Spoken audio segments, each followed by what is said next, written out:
Hey everybody, it's Razib with the podcast with Josiah Neely, the conversation. I think we're at are we at 46? That's what's on the label. Okay, we're at 46. We're at 46. Let's go live. Let's go live. Yeah. The Gen X uh, uh things, like the Bill O'Reilly thing that I'm alluding to there for those of you who Yeah. don't know. It's like we're starting to get so old that like I'm starting to worry that nobody knows People what I'm won't know what it talking about. is. And I'm like, Um, oh wait, this is what like well, being old and what feels like. yeah, and what listeners don't understand is I think we one or both of us have done a version of that joke at least half a dozen times, but I it's always been before we hit record. So I think this may be the first time that it's actually happening Yeah, and I didn't wanna, like I'm in the office, I on didn't wanna, the like, yell yeah, super loud, like, it's like, yeah. "Let's fucking go live," you know? And, I like, I'm gonna always throw my I was pencil. yeah, I've always had a lot of sympathy for Bill O'Reilly in that particular situation because it's like you just want to get something over with, and people are kind of messing up, like they're doing something that doesn't matter, and so you're just like, all right, come on, let's just do it. And he did a good job. Like when the camera rolled, he held it together and did a good take, and sometimes that's what you need.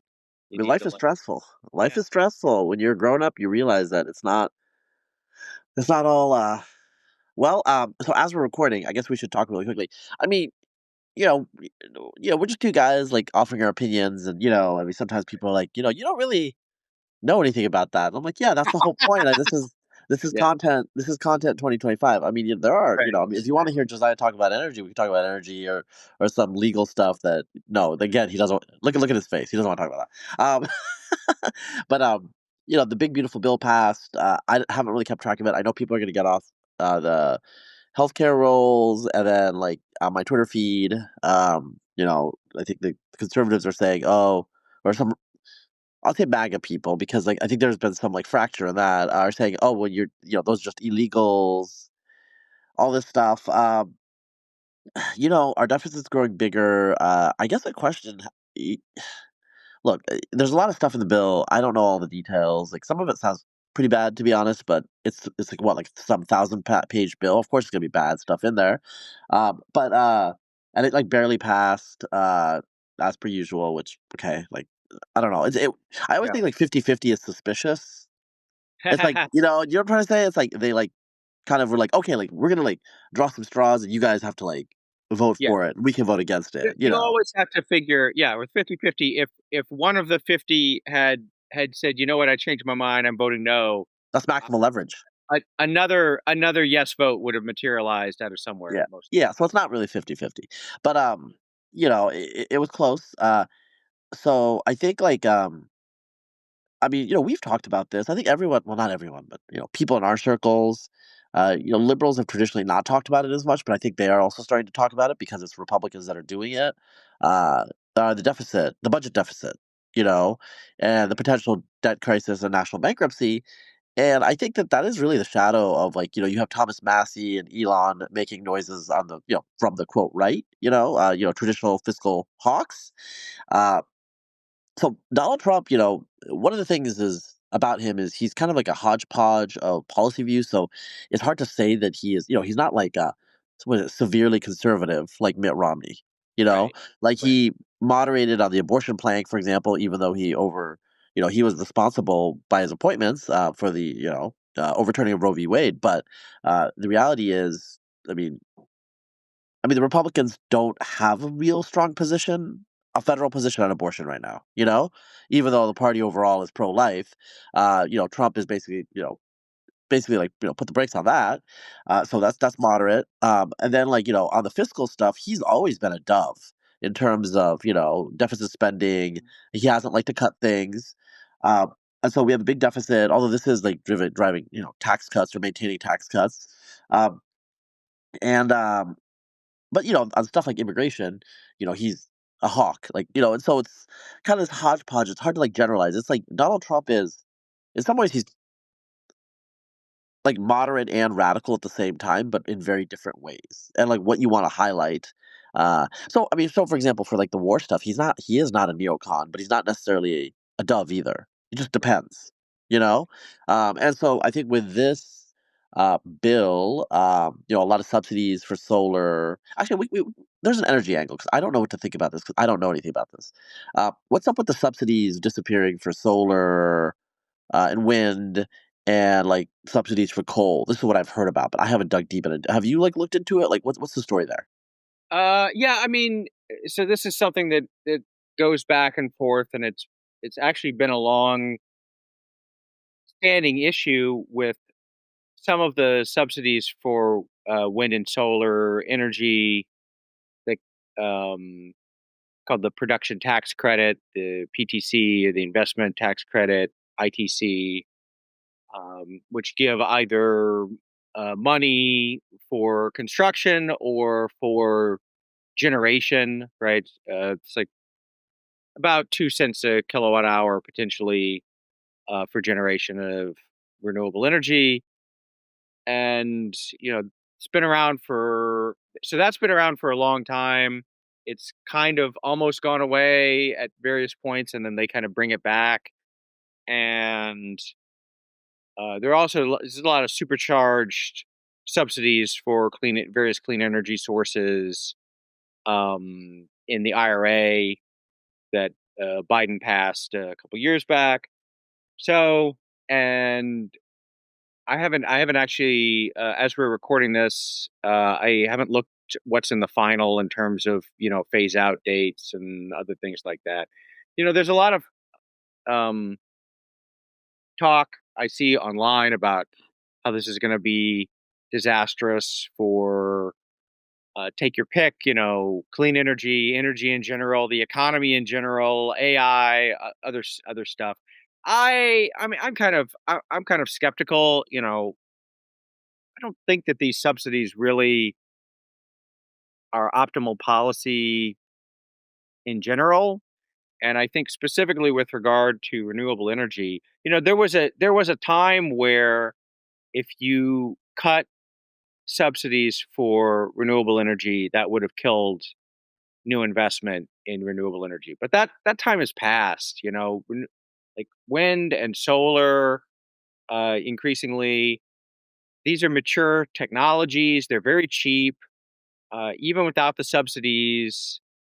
Um, they are cheaper than most other forms of electricity, right? Especially if you're looking at like what is their marginal, what are they going to compete against, right? They're not probably not going to compete against a uh, combined cycle gas plant or whatever. They're going to compete against a peaker plant, right? A peaker gas plant, which is pretty expensive.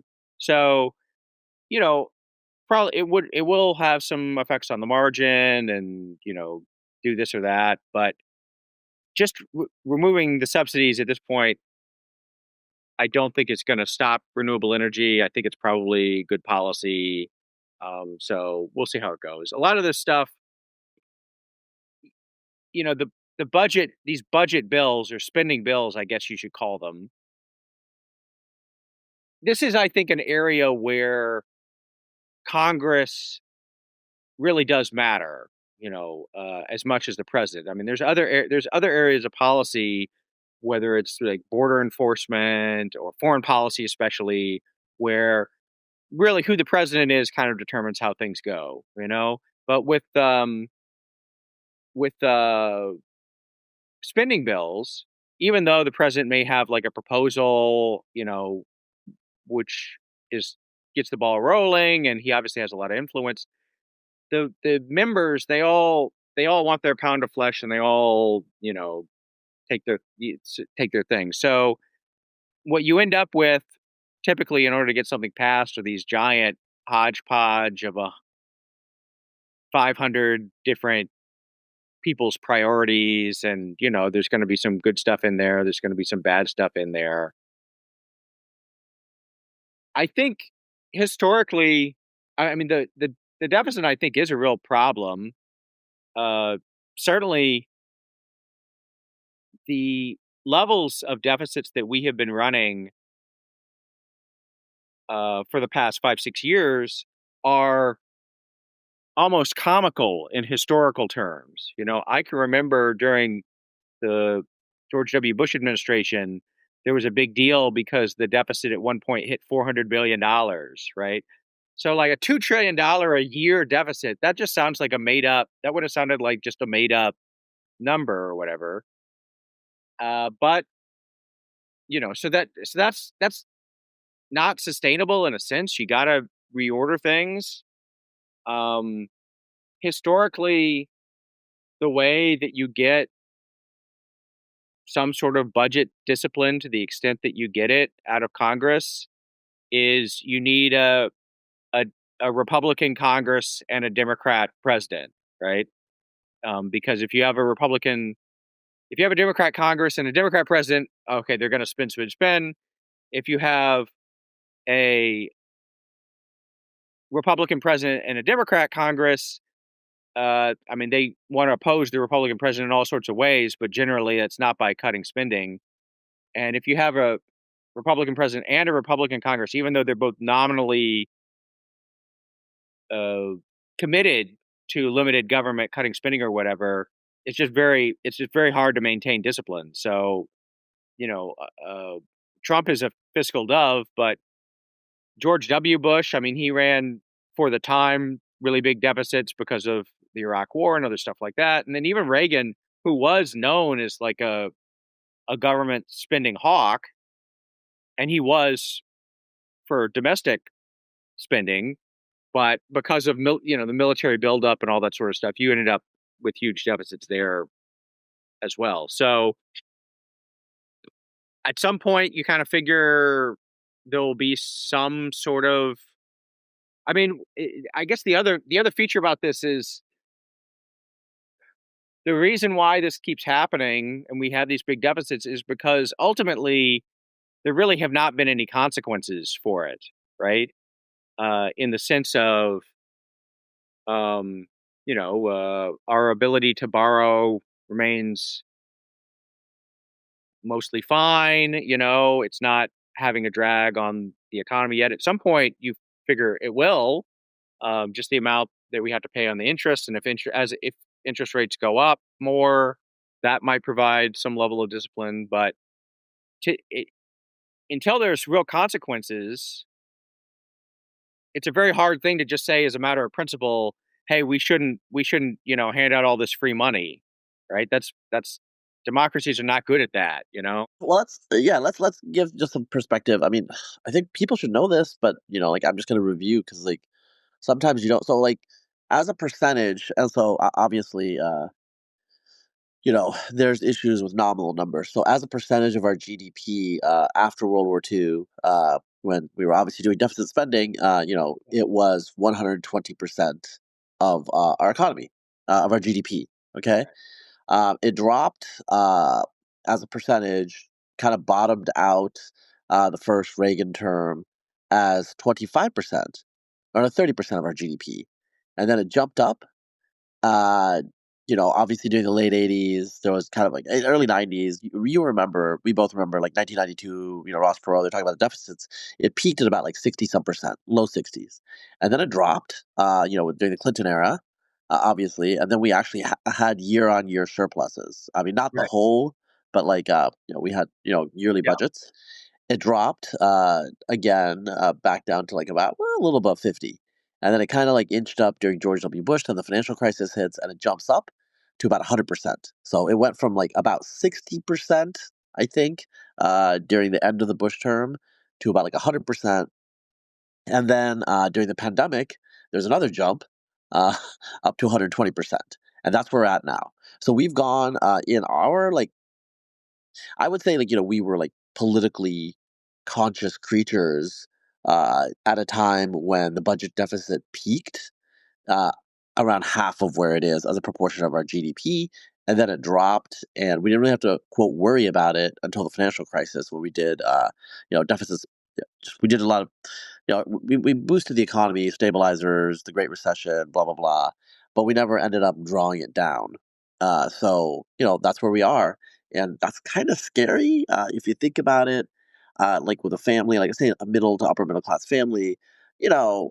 it's not optimal to have like like that much debt. Like if it's like 20 or 30%. I mean, obviously, like everyone would want zero debt, but a lot of people draw have debt, various types of debt, like mortgage debt or whatever. Um, but it's a big difference from going from like 30, 40, even 50% to more than more than your income. Which okay, like if you start out with like an expensive mortgage, that's not a big deal. But Right. um, this is not a mortgage, and we're not. I mean, you know, it's not like we have an asset that's appreciating. The Yes. U.S. government, right? And so the big issue is the bonds, the bond markets. Hmm. Our bonds will get more. We have to pay out more in interest, and that's going to be bad, and that can lead to kind of like a cycle, Yeah. right? Where we have to pay out more in interest, and we have to like cut spending, and that's going to cause all sorts of problems. We have to reallocate, probably hit the economy. Okay, if the economy's not doing well, then we have fewer taxes, et cetera, et cetera. Right. And some people are saying, as they said, as they say that basically in terms of like the big beautiful bill and like our governance, to some extent, both parties have just kind of priced in that there's going to be a debt crisis in the next generation, and we're going to have do a de facto jubilee and just kind of like go back from ground zero. I don't know. What do you think about that? Uh, yeah, I think that's. I don't know. I mean, maybe we'll get there, but um, we do have a couple of things I would say that are going for us. One is that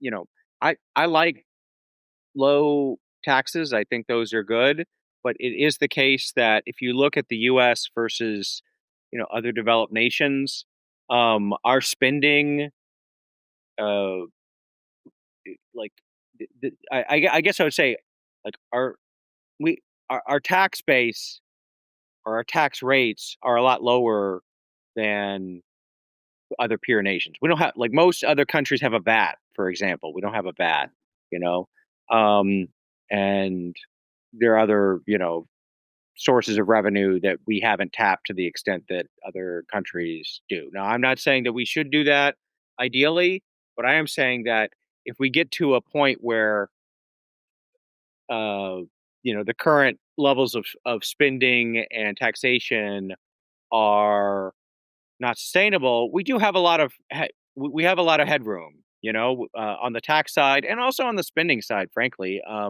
mean, some of it would involve perhaps, um, you know, hard choices, things that we don't want to don't want to do, but they're doable, right? They're doable. It would not. Well, Yeah. one thing that it's a taboo in the U.S., but it's actually relatively common in Europe, is to increase the retirement age. Uh, Right. So yes. and but I feel like our generation has even from when we were little, kind of priced in that would have to happen because there's just Yeah. too many baby boomers. So Yeah. at some point, the conversation is going to be had, and 70 or 69 is going to be the new 65. People actually do retire at different ages, and if you retire later, you can get Social Security. That's already a thing. But my point is that I think that we will probably have to change that. The baby boomers, the youngest ones are now 61. If I had to bet, they are not going to be affected by this because they are never affected by history. Uh, you know, Right. Yeah. I Yeah. I just I just suspect that the retirement age will increase suspiciously coincidentally after the last of the baby boomers retire. Right. If you had to bet, it'll be our generation, Gen X, that'll be hit. And also, life expectancy is longer. People are healthier with GLPs.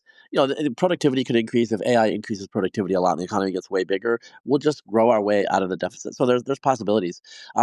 I guess so. Tom Tillis is not running for reelection now in North Carolina, and Thomas Massey has become like a focal point of anti-Trump republicanism. I mean, I know that you think. I mean, because we've talked about this before, like offline and online. These people who are kind of like resisting the MAGA movement. Kind of you said like kind of like they're kind of like the past, and they'll disappear. I do wonder though about like so for example, let's assume JD Vance is nominated in 2028.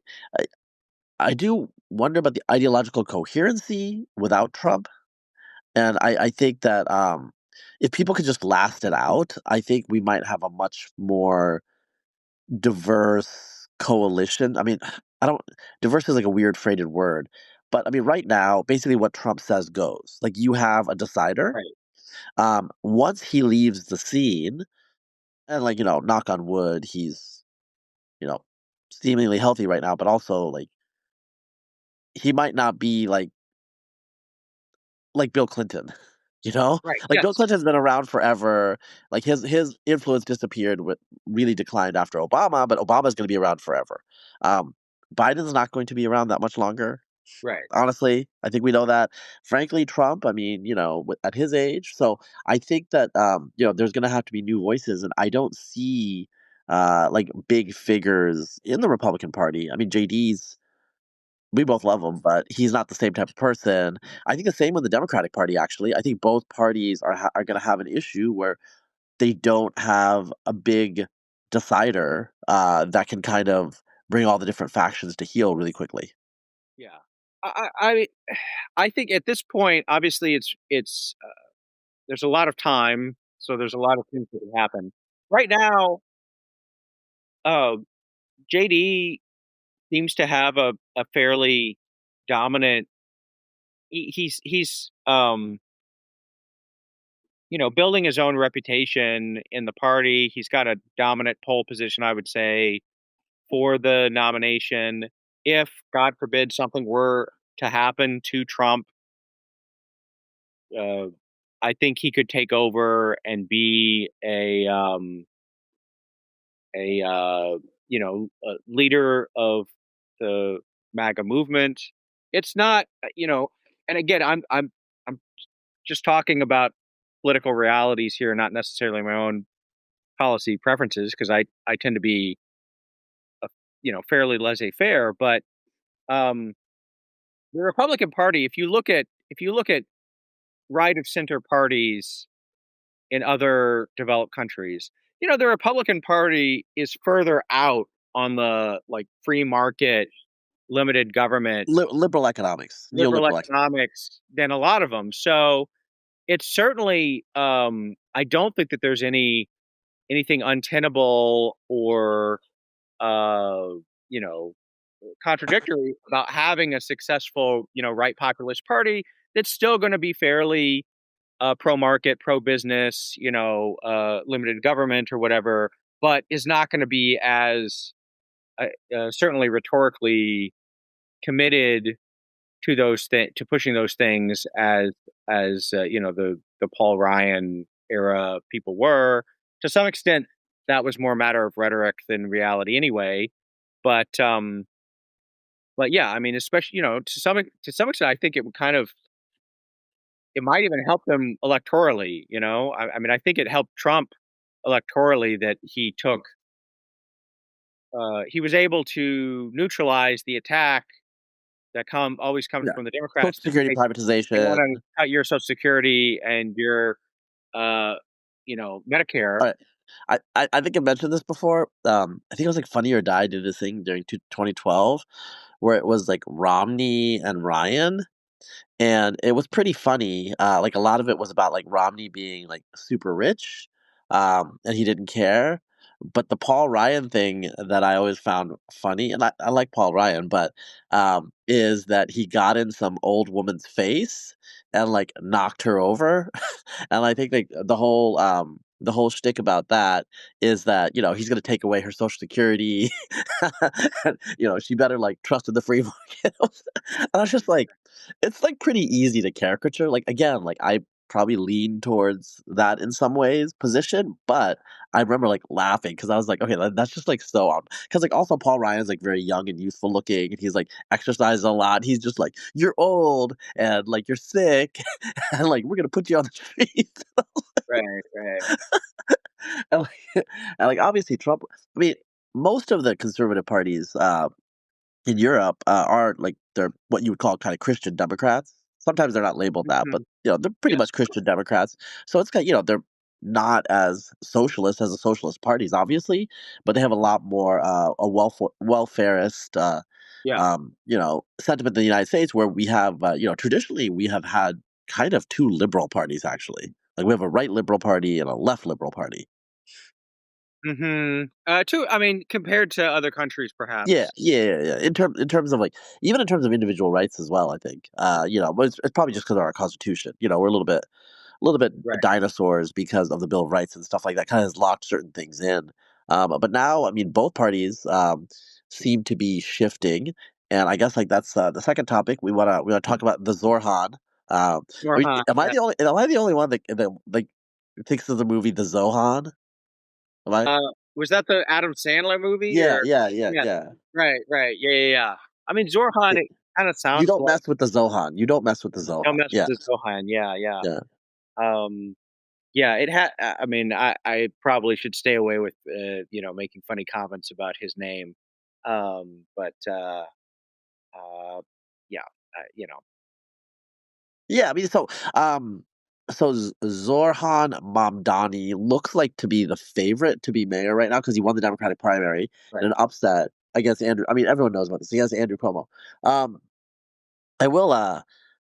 So I was talking to a mutual friend of ours. I'm not going to say who it is, but it's somebody that people would recognize. But and he said yesterday that the people that went to kind of like grew up with him or went to Bowdoin with Zorhan said that he did seem like kind of like an angry guy about Western colonialism and stuff like that. So he's a little bit of a hater.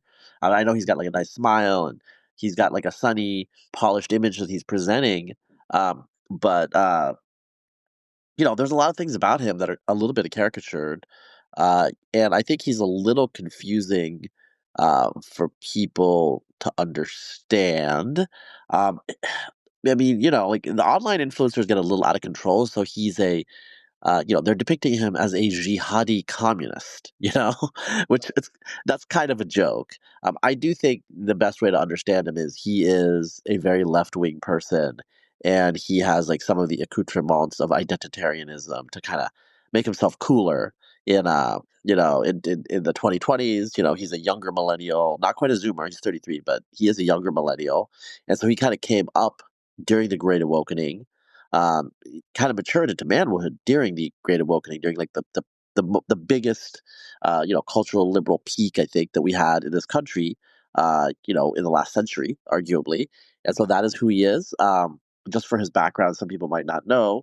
Uh, I have an acquaintance, not someone I know well, but one of my group chats who has business interests in Uganda. His paternal family, which is his dad was born in Uganda, is Ugandan Indian.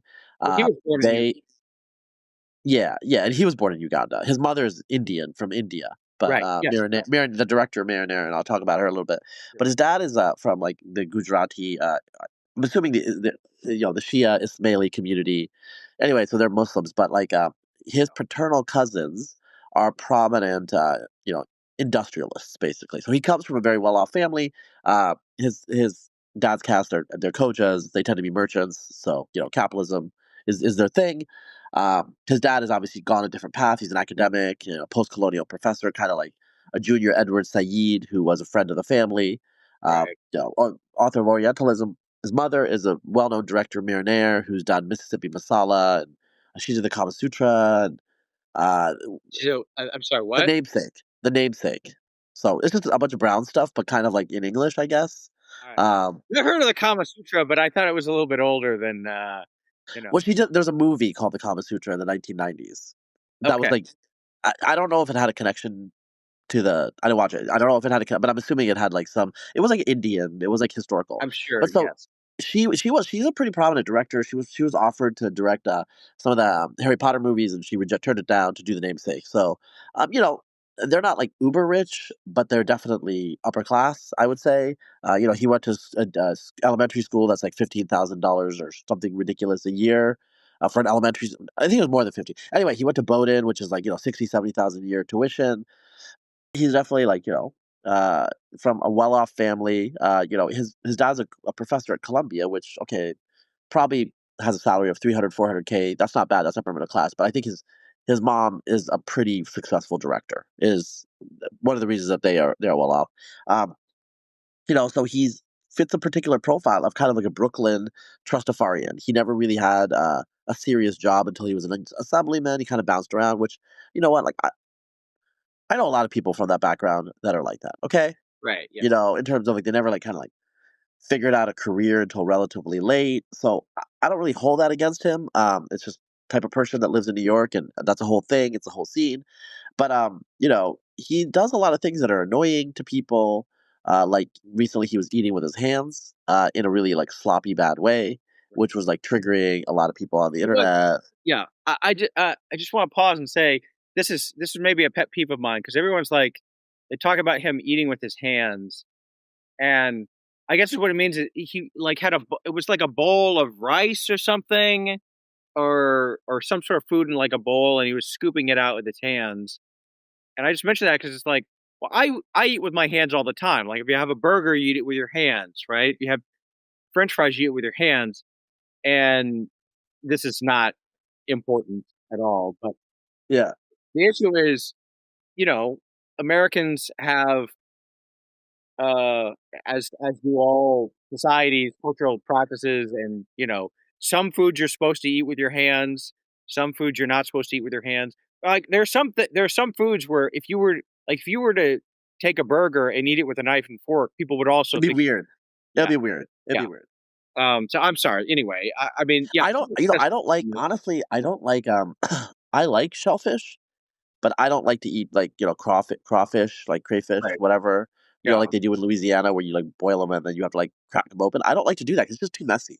Like yeah. basically like hot chicken wings are like the furthest I will go. And even there, it's kind of like, eh. Um, but he's being very performative. He's a very performative guy. Yes, He didn't right. become a citizen until relatively late. He's a citizen of the world. He's a globalist and all that stuff. You know what Um, he reminds me of? He sort of reminds me of Obama, but in particular, like Obama, as self-conceived by like conservative, anti-Obama people, right? So he's actually, he's a community organizer, this young left-wing, anti-colonial guy. He actually was born in Africa. He actually is a Muslim. Uh, yeah, I mean, well, there's a lot of things where it's like Obama and him do have a lot in common. And at the age of say 22 or 23, there was like a divergence. I think part of it is, frankly, he's from like a lower upper class family, and Obama was from a very solidly middle class family. yeah, I don't think you can say that they were necessarily upper middle class. I think they varied a little bit, but I think middle class is correct. Yeah, to say about him, yes, I mean, like, and they were. I mean, they were more heartland people. yeah, yeah. Even though they were in So Hawaii. he didn't have like Obama didn't have like the options, frankly, that Zoran had. But I think he did have like a phase after Columbia where he kind of like didn't do. I mean, he worked like at some like low level position at some financial company. He wasn't doing much. He kind of Right. figured out, oh, I need to go to law school and like kind of turn around. And then he married a black woman and became a black American. Right. That's just a radically different term. Zohan did not do that. Zorhan. I keep saying Zohan. Like, he married like a Syrian American Brooklyn hipster girl who seems to come from a wealthy Syrian family. And she likes to say she's from Damascus, but she was born in Texas. The whole thing is like pretty affected. Right. And so, I mean, yeah, you're right. He is what Obama could have been if Obama had stayed in New York and maybe like married his Eurasian girlfriend Right. you know? But which like would have been much harder for Barack Hussein Obama to become elected president? Mhm. And so I think Obama made a conscious political choice. Zorhan is younger, obviously like a Right. generation younger, and like a literal I think more than a generation actually. But in any case, more than 30 years. But uh, he's younger, and he didn't need to make those compromises. Partly because of his class background, like he comes from a very well off family, and partly just because the culture has changed. And so I think it's rubbing in people's faces. A lot of people are getting very like triggered by him, just the aesthetic, I think. Mhm. But I'm talking for a while. I just do want to say what scares me is when he talks about city owned grocery stores and controlling the means of production. Because, like, look, if he was like neoliberal in terms of economics or if he was a YIMBY or something like that, I don't fucking care. He could like be eating Ethiopian food like out of a slop bucket in public. Yeah, I yeah. would be okay with that. What's freaking me out is that I do think that he's a Africana Studies graduate. He Yes. doesn't seem to have any connection with. with production, with productivity, with like real economics. That's not just like some sort of like gentry class. Either creative, like on his mom's side, and his dad is, he's a post-colonial studies professor. That's kind of like a sinecure to like just be annoying, in my opinion. Yeah. That's Yeah. that's what I freaks me mean, out. uh, I'm not quite sure how alarmed to be quite yet. I think I mean the grocery store thing, that's dumb. But to be honest, it's not gonna I don't see it having a huge impact on New Yorkers' lives, even if it ends up happening. I mean, grocery stores have very thin margins, and he wants to unionize all the like workers at these national at the like city owned grocery stores or whatever, government owned grocery stores. So a they're not going to be hugely competitive unless they pour a lot of money into it, and they're probably also not going to be cheaper. So I don't know. I mean that doesn't seem like a huge problem. The bigger problems that I see for him from him are one. I mean, he does want to expand rent control, uh, which could be hugely destructive, especially for New York City. Uh, I I assume he's very pro criminal. He's so so that's like an issue of crime. I know he's like doesn't want to uh, cooperate or whatever with ICE or immigration enforcement. Okay, that's an issue. And then I think there could be uh, just a general vibes based issue of, well, do people want to invest in New York City? I mean, New York City is kind of famously, it's like the capital of the world. It's like the financial center of the United States or whatever. So it could be bad for the U.S. if people, even if the actual policy impact of this guy being mayor is not huge, if people were to try and relocate because of that, that could have a big effect on New York City. Not necessarily. I mean, that could be actually good for a place like Texas or Florida, or even. I mean, Chicago has its own kind of crazy left wing mayor, but other places if people were to try and relocate. Uh, so we'll see. I mean, ultimately, I'm not I'm not totally convinced that he's actually gonna win. I mean, he is probably the favorite because he has the Democrat nomination, but I guess right now Eric Adams is running as an independent, the current mayor. Cuomo has said he's going to run as an independent. Um, Either of them, I think, probably could beat. I mean, I think they would beat him in a one-on-one matchup because Cuomo did come very. I mean, Cuomo lost, but he came pretty close in the primary, and the general electorate is less left wing. So it's it's really a matter of are they going to split the anti Zohran vote um, between them? But if they don't, I think it's not clear to me that he will win. And if he does win, I mean that's probably bad for New York City, at least in the short term. Uh, but it could. I mean, and I know I hesitate even to say this because, as you know, I am not a lose now to win later type of guy. But I could see him provoking a big backlash and a return to a kind of Giuliani type figure if things get bad, with like with some of the stuff that he's doing. So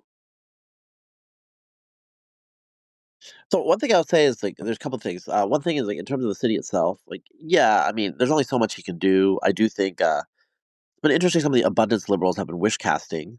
We'll see.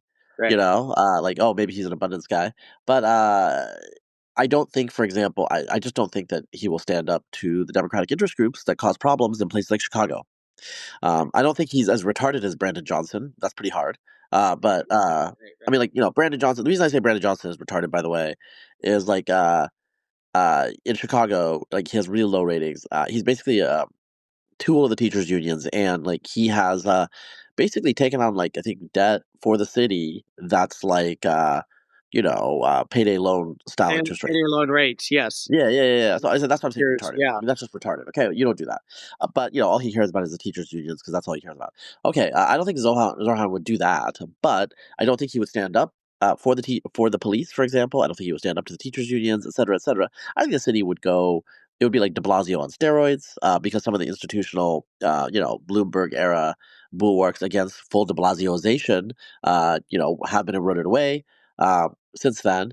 Adams, like I don't think he's been that bad, but the reality is it's not been a revival. There's been a lot of problems. The distraction of him being bought and paid for by the Turkish government or whatever, which is just kind of hilarious. But allegedly, all allegedly, charges yeah, were yeah, dismissed. all the charges were. But all right, so okay, so that's one thing. I do think that some people are saying like, oh, he could be like a Chesa Boudin, of. I mean, I say Chesa Boudin like the district attorney, not was it London Breed? Because London Breed was just like a creature of the machine in SF. She wasn't really that ideological, but Chesa Boudin is like a better representative, like radical leftist, right? If he does that in New York, it's good for Austin. It's good for where we live. People are going to come here. It's good for Florida. Right. People are going to flee. And then there will be a backlash, and we will get a Giuliani slash Bloomberg like figure because I don't think we can let New York just drop dead, you know? Yeah, right, right. Because basically, And there is, that might I happen. mean, this is, I think, understated nature of American politics is there does tend to be a lot of mean reversion. You know, the pendulum swings one way and then it swings back the other way. Um, I mean, and very often at the time, people will say, "Oh no, like it's over. It's just going to keep swinging this way, and there's no way for it to ever come." I mean, people were saying that 3 years ago about wokeness or whatever. Uh, And now I'm sure there are people who are saying that about, MAGA or whatnot. So like things swing back and forth and, backlash provokes the counter backlash and Yeah. so forth. Yeah, yeah. I mean, I think it's, I'm starting to hear people. I feel like it is, people are just getting fatigued. I mean, I don't want to like talk about this in too much detail. It's just like, because like honestly, the media is like highlighting some of this stuff, but because the thing with I think like Trump's the immigration policy in the United States, the issue is like I think Trump and the administration are trying to send a message to potential illegal immigrants that like don't come here. It's not going to be easy for you. But the problem is, there's like some really bad optics here. In terms of the way the ICE, what's being videotaped. The reality is like stuff is happening all over this country, and the vast majority of it you are not seeing because it's not interesting. Sure. You know, but there's going to be some of these incidents that are like blown out of proportion as representative when they're not, and that's gonna like scare like grilling Americans. Just like because like grilling Americans don't want the open borders. They don't want the borders Yeah. like chaos, but like they're not Stephen Miller, to be candid. They're not, Uh, although they're closer to Stephen Miller than they are to like the New York Brian Kaplan. CNN Yeah, or whatever. I mean, I, you know, yeah. so I Well, think I think they're closer to Stephen Miller in terms of their policies, policy prescriptions or policy beliefs, but they're further from Stephen Miller when it comes to their neighborhood. You know, well, so okay, it's like yeah, yeah, sure, if they want yeah. There's partner or something, it's yeah. like well, not our illegals. There's that issue is like so. There's always like that tension that crops up. But so I think that is yes, you're right. I think we are getting like some thermostatic response, and we are kind of at a high tide really quickly actually, Yeah, because we're not even like we're just like 6 months in ish, 6 months in, right. and it feels like forever. But I think partly it was the late Biden period, like nothing really happened. It was kind of like in stasis. But going back to Zohran, the other thing is like aside from New York, I am kind of worried that this is a Trump sort of moment for the Democratic Party where its ideological coherency is going to collapse and it's going to swerve far to the left. Now, Mhm. that's good for the Republicans, but it's bad for the country, right? Because I mean, you know, at some point, someone who's a socialist will get elected in a big state, or what if a socialist gets elected in California? That is actually not good for the United States because California has tech and it has the media.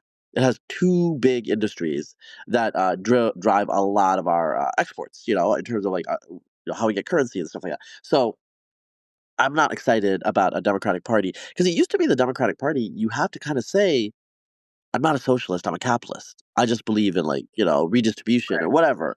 Even like Elizabeth Warren said that she believed in the market principle. Bernie's more a social democrat than a democratic socialist, which is like, okay, this is like a nerdy thing, but it's like social democrats are basically like, okay, we'll just like give people like health insurance and as Dasha Nekrasova would say, honey, I just want like people to have health care. Whereas democratic socialists believe in controlling the means of production, which literally Zohran has asserted he wants to do at the end, like Yes. in interviews. And so that means like, they want to turn over a lot of the operation of the economy to democratic principles as opposed to the market or like individual firms or capital. And that is pretty radical and not great. And we have seen it happen um, in places like socialist like experiments in Africa, aside from the ones about, including Kwame Nkrumah's Ghana, where like Zohan's named after him. So this has been tried many times and it hasn't worked. And so I'm a little worried about that we are going to lose a bull. 'Cause having a left wing party, a liberal party that's at least ostensibly pro capitalist is not a minor thing. Yeah. For myself, I think it's very likely that the Democrat Party is going to move significantly left in the next, like 5, 10 years, because for a couple of reasons. One, I do think um, you will have some degree of backlash to Trump, maybe in the midterms. Other than that, which will be kind of interpreted as Democrats don't need to moderate. I think that's plausible, if they retake the House or whatever. And then, in addition, the Democrat, like the if you look at the Democrat leadership, it is overwhelmingly just like really, really old people who came from like who are more moderate, right, than the younger, more like age wise, like the younger Democrats are much more radical. And for a long time, the party leadership has uh, you have these octogenarians who have like a death grip on the party, Biden, Nancy Pelosi, Chuck Schumer, Dianne Feinstein, etc. And they are aging out now, and they're going to be replaced by people who are more like, I mean, the Bernie, like even Bernie, he's pretty old, so he's going to be replaced by someone by like the AOC, right? AOC is going to replace Chuck Schumer. Zohran, he's not eligible for president or whatever, but people who are more to that way of thinking are going to be in the ascendancy in the party, at least for a while. Now, reality can be a very effective teacher, I would say. We'll have to see. I mean, it's one thing to say, you know, that you favor nationalizing the means of production or whatever when you don't have any power. You're just sitting around and shooting the shit with your friends or in an interview or whatever. It's another thing to actually try and do it. Still, even less to succeed. So uh, we'll have to see how performative a lot of that stuff turns out to be. But at least in terms of the official positions or whatever, I kind of expect it to have like wokeness will kind of come back from the dead, maybe on steroids and identity politics, and it'll probably be transformed. It seems like right now, a lot of um, the energy has moved for a while. That there was a lot of energy was in the like LGBTQ I2S plus space, IA2A plus whatever, um, and that now and in Black Lives Matter, and that seems to have shifted to Palestine and maybe um, actually, despite the unrest earlier, the attempt to shift it to immigration seems like it's kind of been a bit of a dud. So it's mostly just Palestine and just pure anti-Trump, you know. Um, but of course, how that will remorph when Trump exits the scene, if and when he does, I don't know. But so it'll look different. It'll look different, but it'll be left wing craziness of some form. I'll put it that way. Yeah, Matt Iglesias actually had a piece up. I think like as we're recording, like it was like the overnight, talking about how basically like mid and geriatric millennials in particular are the most liberal generation like in Yes. American history. And like it tends to attenuate, but especially younger Zoomers, the ones that are under 22, are considerably more conservative, culturally, in particular, kind of anti woke, especially the males. So older Zoomers are more liberal, but younger Zoomers, the ones that like were, I don't know, let's just say they were like 18, 20 during COVID, like they are right wing. Yeah. And I think a lot of it was just like COVID era restriction, like they're pissed and they're not gonna they're gonna do something about it someday. And so, but I bring that up because people like Matt Iglesias, born in like 1981, you know, Right. um, they're in their mid 40s now. Um, Soon, this like super liberal generation is going to come into power, and so it's just naturally, no matter what the electorate is, to some Right. extent, staff and like the pipeline is going to mean that you're going to have people where AOC turns out to be at the center of the party, like ideologically. I think, um, I don't think that's going to be good for the Democrats because I don't think that that's really reflective of the nation as a whole. Yes. Right. It's been a problem for liberals in the past when they kind of like get out of sync, like in the 1970s and 80s, when they did. Their legislative majorities were held by Southern conservatives at the time, so it's a little misleading. Right. Yeah. Um, Yeah. so I think that is going to be a problem, and so I think Zoran, he's interesting, but it's more like he's more of a signal of what might come rather than like obviously a new Obama because he can't be president. I also think he positions himself too far to the Yeah. left to be a national figure, Yeah. He would. He's and his not aesthetics and optics are just like not great nationally, even though they're great in Bushwick.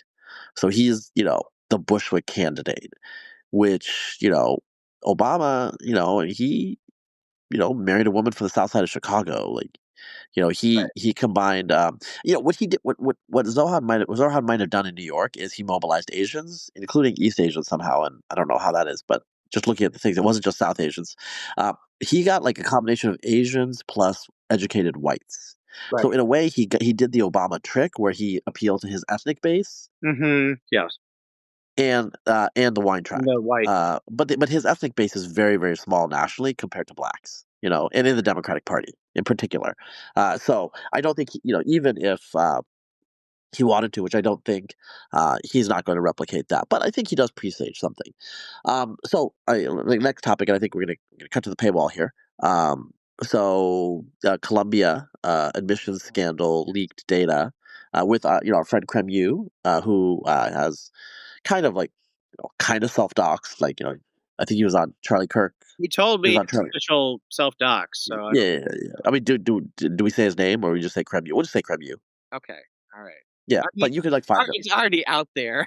Yeah, yeah, yeah, yeah, Been out yeah, there yeah. It for is. like a year. Anyway, so he relayed some hacked data about admissions into Columbia. And basically, excuse me, these universities they're continuing to do racial discrimination even though that's illegal. The Supreme Court's reiterated it's illegal. And just And just to yeah, underline, because they had like how much they seem to be clearly doing racial preferences. Because they had data on who applied to Columbia and then who got in, right? And you could rank them by SAT score, other things. And so the average SAT score of Asian applicants who got rejected from Columbia was lower than the average SAT score of black applicants who got in, right? And I think I think I don't think Hispanic applicants were quite that low, but there was a significant. I mean, it's the same thing that you saw in the Harvard case, where Um, it's easiest to get in if you're black, then Hispanic, then white, and actually, if you're Asian, it's even harder to get in than if you're white. So yeah, it was probably it looked like it was probably reduced a bit from before the Supreme Court decision. I didn't we don't have the leaked data from before, but just my impression from Harvard and other things about the size of the boost that they were giving seems like it's probably been reduced a little bit, but it's still a pretty huge boost. I think you're talking like you know 60 points maybe, right, on average, that you get added to your score if Yeah. and if you're black or Asian. Um, Yeah, and this is basically what's going to happen here is they are they're violating the law, but the Trump administration and Harmeet Dillon, the Justice Department, are very aggressive in forcing it. You know, uh, whereas like if if Biden had been reelected or if Kamala had been, the Justice Department wouldn't chase this. yes. They would try to collaborate in a way with the universities who like do fig leaf that they're not discriminating, right? Uh, Mhm. but the issue is within the universities they believe in this so much that they're going to continue doing this. Like Right. it's like an institutional problem. Like on some level, they know that this is putting a bullseye on their back, Yeah. but nobody wants to be the bad person, to be like, look, we got to take the bullseye off our back. We got to stop discriminating Right. because that would result in demographic outcomes that would like cause like a huge stir. It would cause a huge controversy. Yeah. Uh, and so they're just like, okay, we'll just do this, and I think they're hoping that they're not hit by the layoffs or whatever happens. You know what I'm saying? Right. Right. Because like, if the universities are sued, they're gonna have issues with their enrollment. They're gonna have issues with their endowment. They're just the federal government can make it really difficult for you. You know, Yeah. and so I think they're trying to figure out how to deal with it. Um, and part of the reason that they're targeting Ivy Leagues and the UC system, they're also targeting the UC system with hiring with